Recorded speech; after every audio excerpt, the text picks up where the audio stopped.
What's up, everybody? Welcome back to my Twisted Life in TV and Poetry. This is a recap on the run, or really a summary on the run of Married at First Sight. I'm not going to sit down and dedicate much time to it.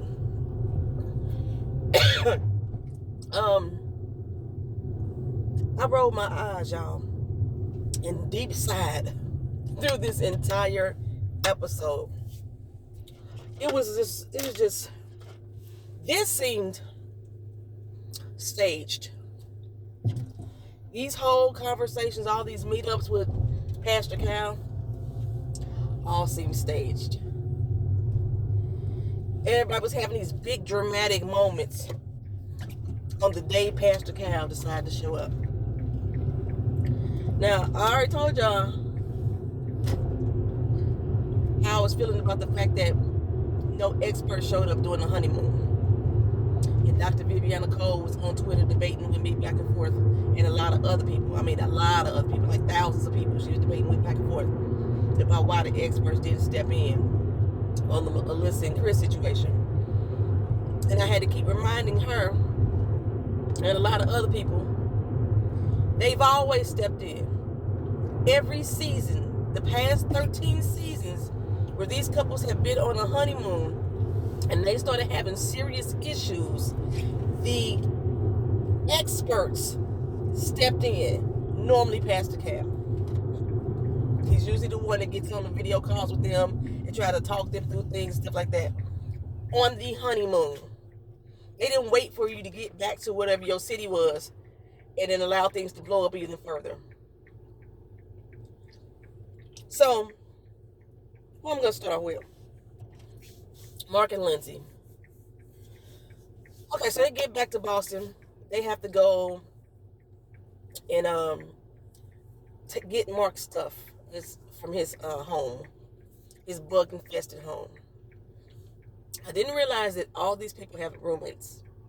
Mark had a roommate that was a woman also. The roommate must have been the one watching all the cats or what have you. Apparently, the way that they made it seem on the honeymoon, that there was this great bed bug infestation that happened. The landlord noticed it, and she was blowing him up all through the honeymoon about it. And then she decided to cancel his lease or change his lease, which means that he had to fucking move because he had 3 cats.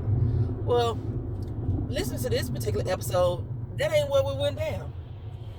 He said the bug infestation just happened out of nowhere. Bed bugs infestations don't just happen out of nowhere. You may get bed bugs from traveling, pick them up somewhere in your luggage. You may get that. But an infestation, that developed over time. That means these bed bugs have reproduced over time. Now, I honestly do not remember going to do the home visits with, I do remember home visits with Mark. Mark's house was a bit congested. Like I said, I didn't even realize he had a roommate. But his house was a bit congested. I thought the place was kind of cramped and small, and y'all like to call it cozy and quaint. Cramped and small is what it was for me. Especially with all them fucking cats. You know what I'm saying? I like cats. I have one. But damn, I said there was something wrong with that man in that house. And this was the animal situation too this year. This was got on my fucking nerves too. So I said it then. I thought something was wrong with that fucking house. Well, we get there. Mark's place is cleaned out for the most part. All the big furniture is gone. If your bed, your sofa, your couches, all that stuff is gone, Mark. This has happened over a long period of time. He talking about they just figured it out 2 days before the wedding.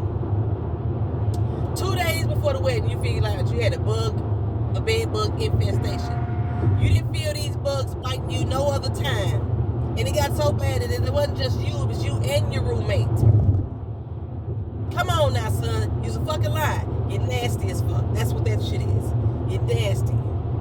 Mark the shark just like the bed bugs biting him because he figured, it was a shark attack type of feeling. You remind him being a shark. Nasty ass. That's what the fuck that was. Anybody can get bed bugs, but I'm quite sure you gonna notice some shit early on, them damn cats had to be affected. Them fucking cats had to be affected.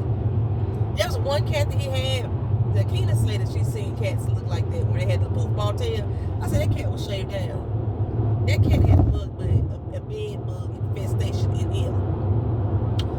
So, they go to this place to try to clean out his stuff and try to take what's, what he want and what he don't want. And Lindsey is kind of taking charge, right? Okay, you want this, you want that. Does this mean anything to you? Does it bring you joy? How do you feel when you think about these things? You don't like it? Throw it away. Okay, so I watched the after parties as well. Katina said in the after party, if it was me, nothing would have came. Nothing would have came from that damn house. Not to mine. Because again, we're bringing this shit over to Lindsey's house, the stuff that he can take. The rest of it's going to the new apartment with all 5 cats. Nothing would have been. But Lindsey was nice enough to say, okay, this is bring you joy. You know, how do you feel when you look at it? Why you want to keep this? You know, she asked the questions. You're like, okay, I'm going to hold the bag. You got to. Lindsey was a motherfucking G. I'm going to tell you. The infestation, y'all, was so bad. They had to put on a fucking hazmat suit. You know, the kind that the painters were. And then, of course, they should have had the mask on anyway for the COVID, but still. They had to have the mask on, the hazmat, you know, make sure their hair and shit wasn't exposed. Had to wear gloves so they can't touch shit. That's how bad. Your shit's nasty, sir. I'm quite sure your landlord was pissed the fuck off. I'm quite sure she was. And she like, friends or no friends, you got to go. This is about business right here. Okay? This is some shit you probably should have took care of before you went on your went on your honeymoon. That's what you should have did. And that's probably why that lady was blowing him the fuck up like she was. That was inconsiderate of her. But she like, fuck it. All these goddamn bed bugs in this house, that's inconsiderate of you. That's how she was feeling. You don't give a fuck about my property. Why should I give a fuck about your marriage? That's how the fuck she was feeling. I know it. I feel it. I understood it. Some people may have more consideration, but she didn't owe you shit. You was landlord tenant. I don't give a fuck if she was your mama, your real mama written to you. You still a tenant. It's supposed to be keeping that place to a good standard of living. And now she got to fumigate her whole motherfucking property. Because you didn't say nothing. Because that's what it sounds like to me, Mark. That's what it sounds like to me. You decided to throw away all your shit 24 hours before the wedding. But you didn't tell your landlord how bad the infestation was. Which is why she threw you the wedding party or whatever. Which is why she attended the wedding, you know, was supposed to be happy and joy for you and things like that. But you didn't tell that lady the truth. So once you're gone and the roommate's still up there dealing with this infestation, and she finds out that it's a lot worse than what she knew, yeah, she's pissed. Because she's probably thinking, after all I've done for you, this is how you treat my property. Okay, so they get all the more shit out of there. They get to the house, and you know, got to deal with the cats trying to like each other. That wasn't too big of an issue. They warmed up to each other after a while. Lindsey mentions that Mark is still going through a lot. Of course, dealing with the landlord back and forth. I guess they were still arguing, which didn't make sense to me because in the after party, Mark said that after he moved out, he has not spoken to that landlord again. He hasn't spoken to her. They used to be friends. But the day he moved out, they no longer spoke. He went and got his stuff. He ain't said nothing else to her. But Lindsey's saying she's steady calling. And he's still having aggravation and conversation with her. Something ain't matching up. Something ain't lining up. Okay. On top of the fact, his mother, his grandmother, she's 70 pounds soaking wet according to Lindsey.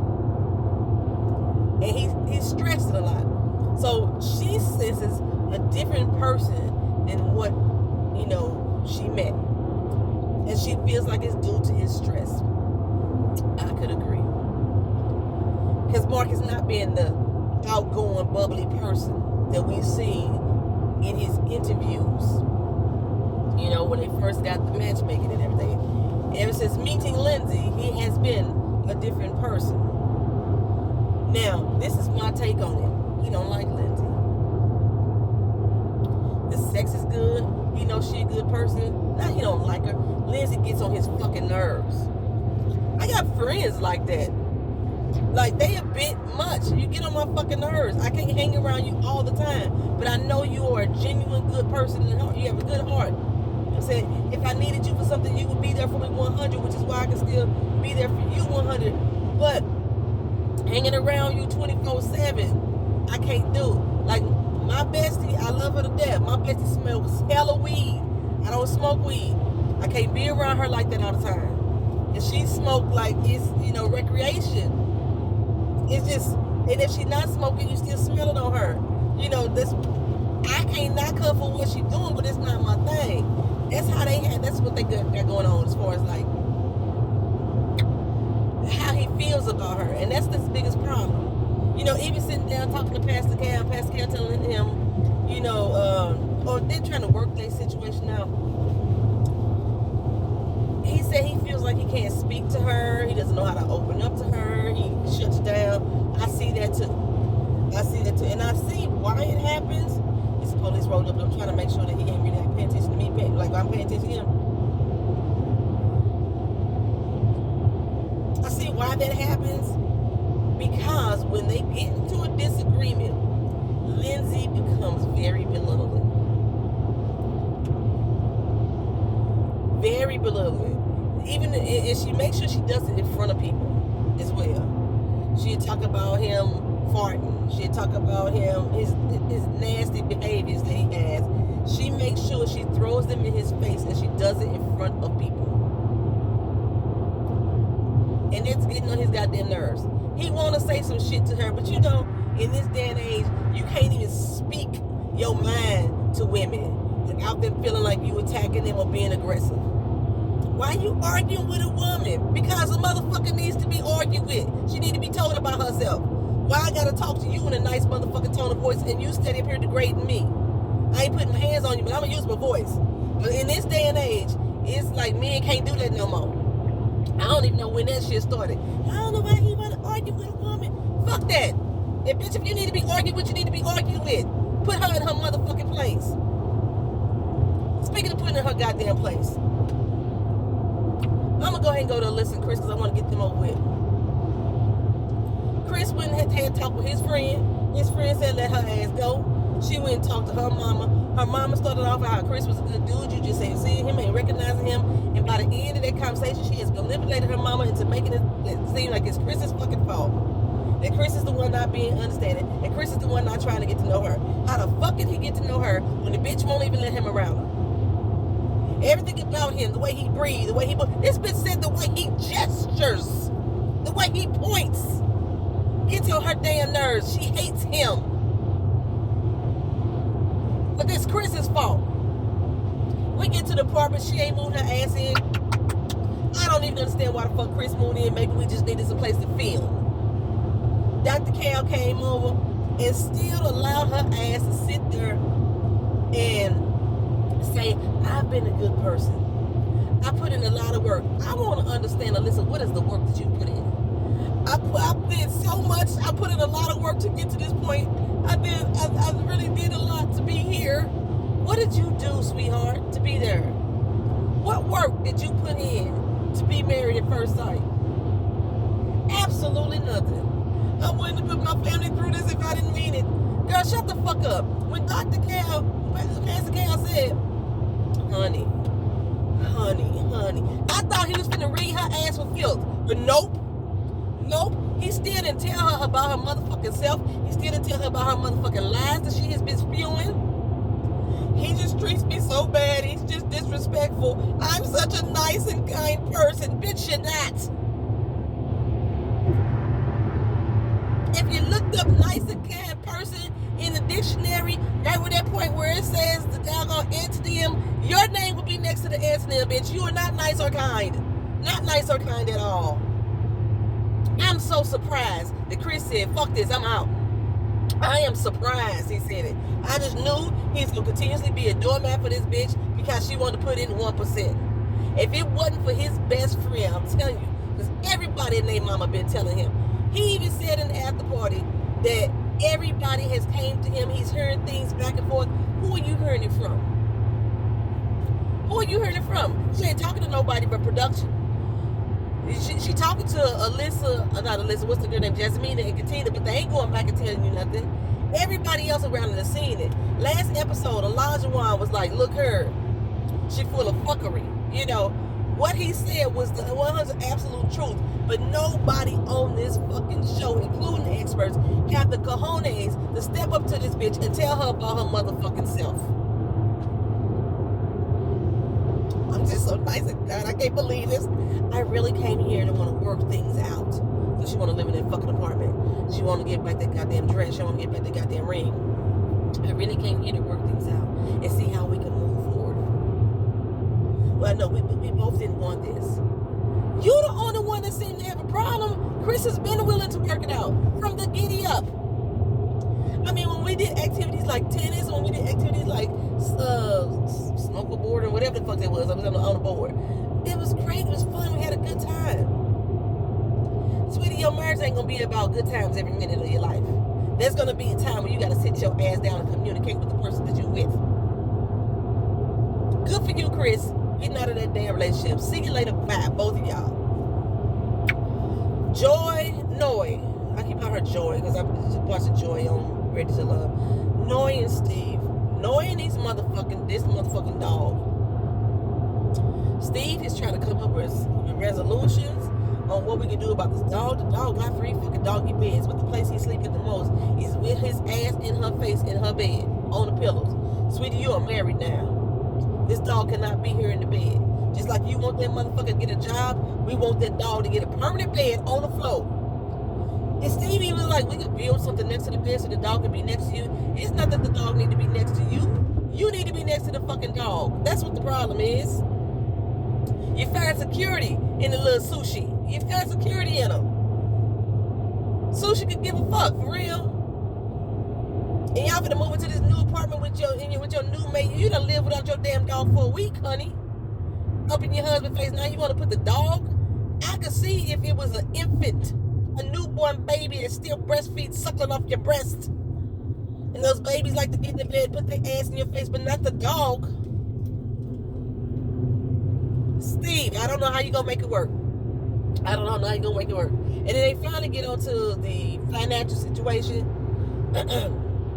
She still really hasn't told Steve what her whole story is about why she needs to feel that financial security and support. I think Steve understands this time. I think he got a better understanding. However, Steve said, I don't think this is how I want to live my life. I want the freedom to make money when I want to make money, not just because I need to make money or I have to make money to make her feel secure. I know I need to make my wife happy and secure. I know that's something that I need to do. So maybe this is not the thing for me. That's probably the most honest thing he said. Maybe marriage is not the thing for you unless you find somebody as free-spirited and free-willing as you are. And she ain't it. That's all I got to say about them. Katina and Elijah Wan. Elijah Wan is so dead set on this kitchen and her cooking. It seemed like they worked it out. He claims he gets up in the morning, cooks her breakfast. His thing is like, I can get up in the morning, grab a peanut butter sandwich and some toast and walk out the door. You know what I'm saying? And it'll be breakfast. But now that I got a wife, I feel like, I got better. I should be able to do better. That's his whole philosophy.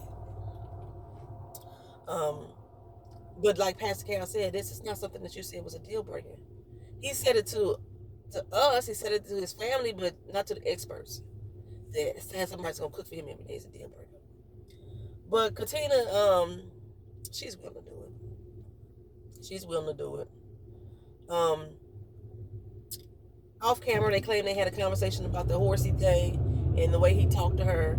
She don't like that shit, and he gonna continuously do it because he wants to continuously push you. He likes to have you be combative with him. He wants you to argue and debate back with him. He finds that appealing. He finds that attractive. He doesn't want somebody to just push over. So if he can have a disagreement or argue with you about anything throughout the day, you can do it. They saw his little house, she want to come in and make finishing touches. I guess it makes sense for them to move into his house since she don't have one. She lived with her parents. But I don't think we went to her house. Did we go to her house to get her stuff? I don't remember going to her house to get her stuff. Anywho, they got onto the subject about sex. I still think they consummated. When Dr. K asked, the looks on their face told me that they already consummated this marriage, but we're going to continue this lie. They're saying they didn't have sex, and apparently Elijah Wan is saying it's his decision. First it was mutually agreed, but then it became really his decision because he doesn't want to have sex with her and then something go wrong. So Pastor Cal's working on, okay, you already looking at that this is going to be a problem in the marriage, like that the marriage is going to end. You already looking at the end game is failure. If you keep that in your mind, what if something go wrong, what if something go wrong, you're going to start to manifest it in your relationship, right? I do not believe for 1 second that he made the decision not to have sex with her. And if he did, he's doing that Steve Harvey rule that Steve Harvey told women, hold out for 90 days and it'll make him love you more. Like he's depriving her of what she wants. Like he's so hot. I don't find Elijah Wan attractive at all. His hairline fucks with me. His teeth fucks with me. The way he talks fucks with me. I don't find him attractive at all. And I could like a tat. I do not like tats so much that I can't see your skin. I appreciate the melanin in black men's skin, whether he light skin, dark skin, medium tone, whatever. I still appreciate that melanin. And then you got to cover it up with all this ink. You fully tatted. That's not for me. That's for Katina though. She likes it. All the way up to your neck. I don't like that. On your neck. I don't like that at all. I could look at you and say, "Oh, that's a nice piece of artwork working by," but I don't find it physically attractive. But yeah, I don't believe him for 1 second. I mean, to get to the after party, Katina said that he was lying about that they mutually agreed not to have sex. Because I remember she the one said she didn't want to have at least for the first 30 days. And she was sticking by that. Remember that? Now all of a sudden she want to have sex and he don't. And it's making her feel unattracted and unloved. I do not believe that they're not having sex. The way he jokes about what he doing to her. I do this, I can pick you up, keep picking you up at night. You know what I'm saying? Y'all fucking. Jasmina and Michael. Just because I like a couple does not mean that I'm going to stand by their bullshit. They both want some bullshit. I said this about Jasmina last week, which I haven't watched I watched a couple other my reviewers and they are riding with Jasmina about what's going down in this relationship. I still say that Jasmina is holding on to bullshit. If you're saying that you forgave this man, why you holding on to it? However, Michael wants some bullshit as well. Both of them in this particular situation lied to each other, flat out to each other's faces. I got a problem with the fucking liar. I don't like liars. I wrote a nasty note to a customer yesterday because the bitch called up there and lied on me about something. I don't like fucking liars. And both of them flat out lied to each other's faces. And then got the nerve to be mad about each other's lie. I told y'all last week when Jasmina speaks to Michael, she talks to him like he's one of her children. She's a preschool teacher, and that's how she talks to Michael, like he's one of the kids. I told y'all that last week. If y'all remember me saying it, I said it. Go back and watch the video for last week in my last week's rant. So they moving. I have no issue with Michael living with two women. None at all. However, my issue with Michael in this situation is that when Jasmina says, I have a guy roommate that she said on more than one occasion, she directly asked him, she said, I live with a guy right now, so have you ever lived with women before? He said, no, not This will be a whole new experience for me.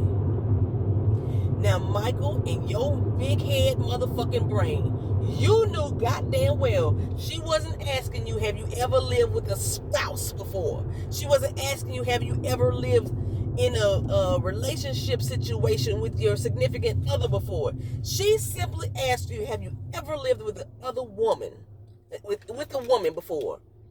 In response to her saying she got a male roommate right now.